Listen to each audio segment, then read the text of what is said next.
love the hand of tithe could not deny. We're headed back into the heart of Arkan's empire, and you're singing. What better time? Anyway, where we're going, no one will be looking for criminals. Most of the people there are criminals, which of course presents its own dangers.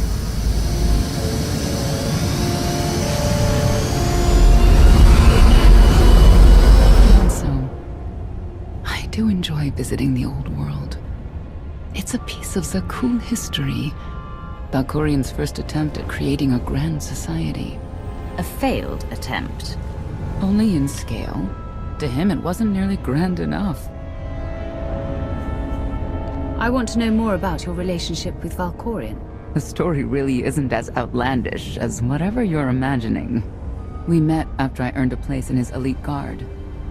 I never hesitated to speak my mind, which caught his attention, I suppose. He was fascinating. Bold. Always completely certain of his next step. The way you describe him, I can't blame you for taking an interest. You also have to understand his place in our culture, our psychology, our entire conception of ourselves. He guided Zakul's prosperity for generations, centuries.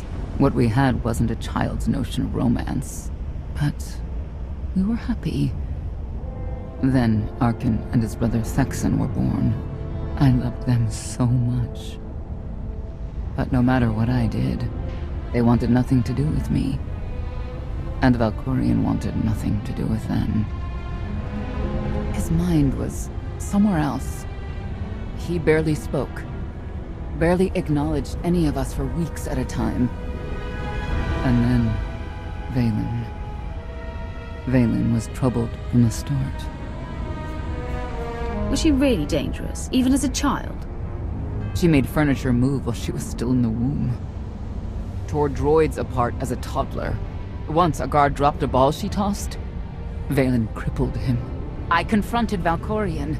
His daughter needed help. His sons needed him.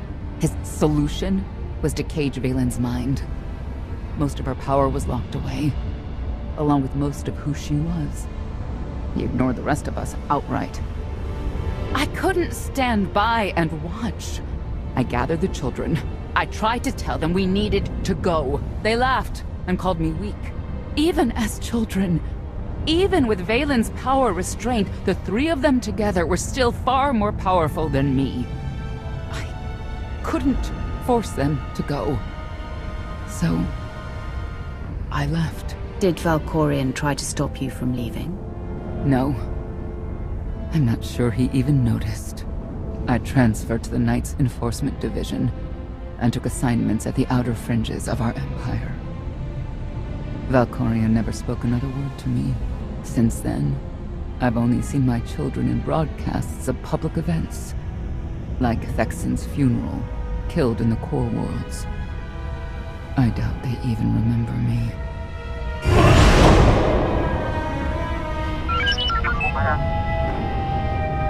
Hello, little one.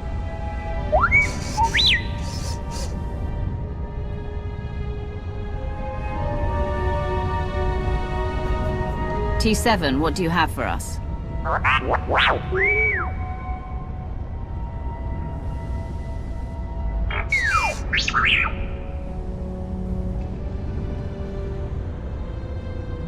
The Lady of Sorrows is wanted for murder and theft of state secrets, among other charges. The Knights have hunted her for years. No one's come close. They aren't me. I'll find her. With my help, I don't doubt it. You may not believe this, but it's rare for someone to escape a knight's justice.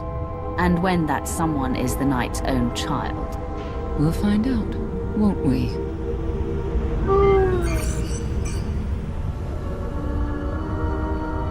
Could I... Is it possible for me to talk to him? To Valkorian? I don't think it works that way exactly.